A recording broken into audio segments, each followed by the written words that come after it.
Praise Lord. Bless food रेसिपीमध्ये आपणा सर्वांचं खूप मनापासून स्वागत.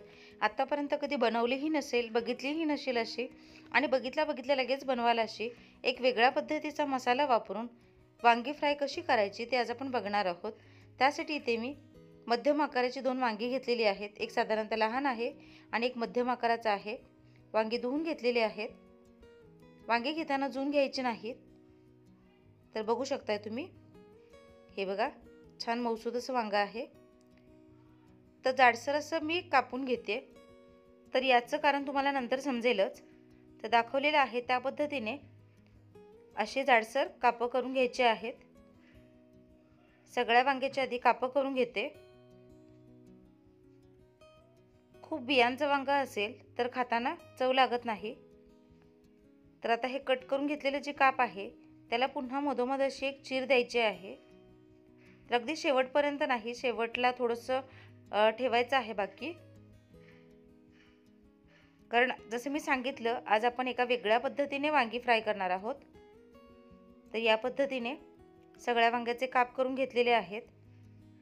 काप करून नंतर थोडंसं मीठ घेऊन त्या पाण्यामध्ये वांगी ठेवायची आहेत, काळी पडू नयेत म्हणून.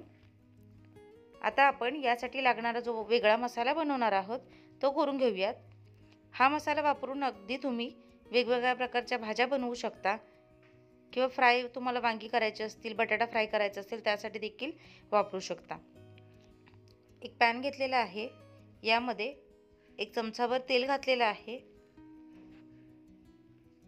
तेल चांगलं गरम करून घ्यायचं आहे. यामध्ये मूठभर शेंगदाणे घातलेले आहेत. शेंगदाणे चांगले कुरकुरीत तळून घ्यायचे आहेत, म्हणजे भाजून घ्यायचे आहेत. तर हा सगळा मसाला भाजत असताना गॅसची आच मध्यम ते मंद असावी. 2 हिरव्या मिरच्या तुकडे करून घातलेल्या आहेत.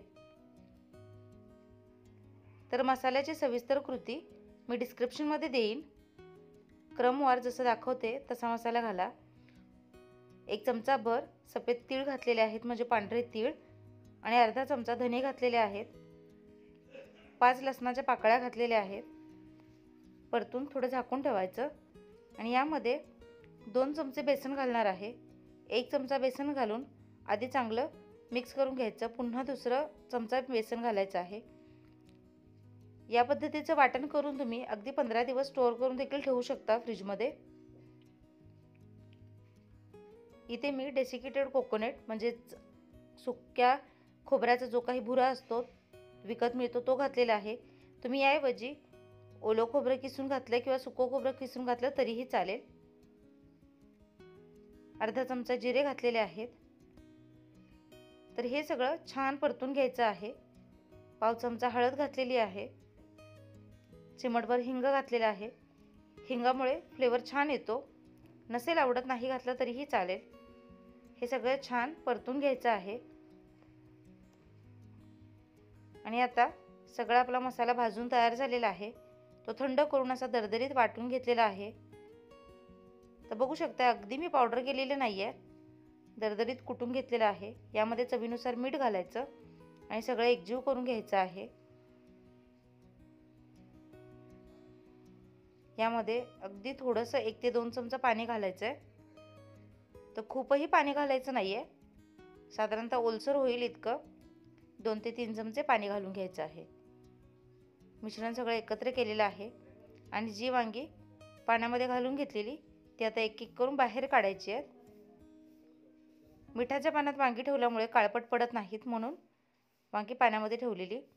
आता दाखवते त्या पद्धतीने ज्या वांग्याच्या कापाला आपण चीर पाडून घेतलेली त्याच्यामध्ये स्टफिंग भरायचं आहे, म्हणजे जे वाटण करून घेतलेलं आहे ते भरायचं आहे. बसेल इतकं पसरून असं वाटण भरायचं आहे. तर बघा, आणि असं प्रेस करून घ्यायचं आहे.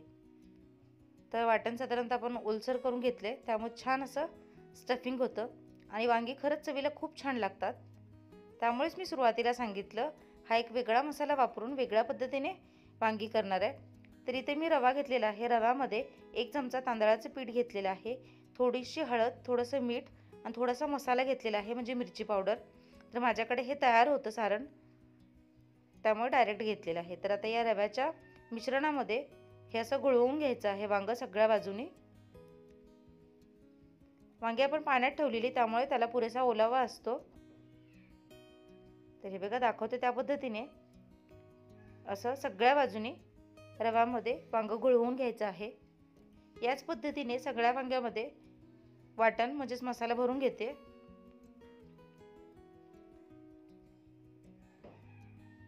तर वांगी न खाणारे देखील अगदी आवडीने खातील अशी ही रेसिपी आहे. वांग्याच्या ठिकाणी तुम्ही हा मसाला वापरून ढबू मिरची फ्राय करून घेऊ शकता, बटाटा फ्राय करून घेऊ शकता. सगळी वांगी तयार झालेली आहेत. आता याच पॅनमध्ये मी 1-2 चमचे तेल घातलेलं आहे. तर तेलही आपल्याला खूप कमी लागतं यामध्ये. तेल गरम झालं की यामध्ये वांगी एक एक करून ठेवायचे आहेत. हा पॅन मोठा आहे, त्यामुळे एकाच वेळेस सगळी वांग्याची कापं अगदी छान बसलेली आहेत.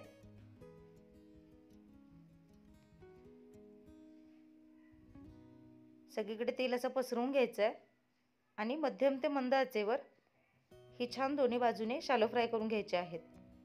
एक झाकण लावले. तर हे बघा 1 मिनिटभर एका बाजूने भाजल्यानंतर बाजू पलटी करायची आहे. वांग्याचा रंग सुंदर बदललेला आहे, छान सोनेरी रंग आलाय. आता दुसऱ्या बाजूने देखील 1 ते 1.5 मिनिट छान भाजून घ्यायचे आहेत. गरज लागली तर तेल आणखीन घालू शकता.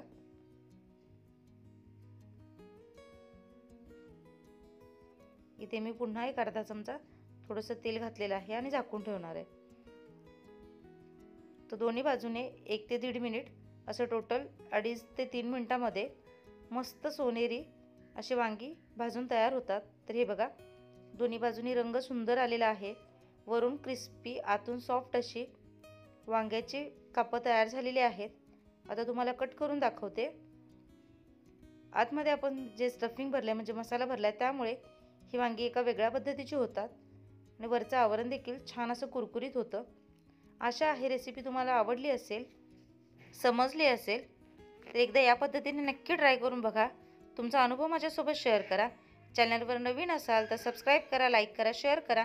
सगळ्यात महत्त्वाचं म्हणजे घंटी दाबायला म्हणजेच बेल आयकॉन दाबायला अजिबात विसरू नका. भेटूया अशाच एका नवीन आणि पारंपरिक रेसिपीसह. तोपर्यंत स्वस्त रहा, मस्त खा आणि माझे व्हिडिओ बघत रहा. व्हिडिओ बघितला त्याबद्दल खूप मनापासून धन्यवाद.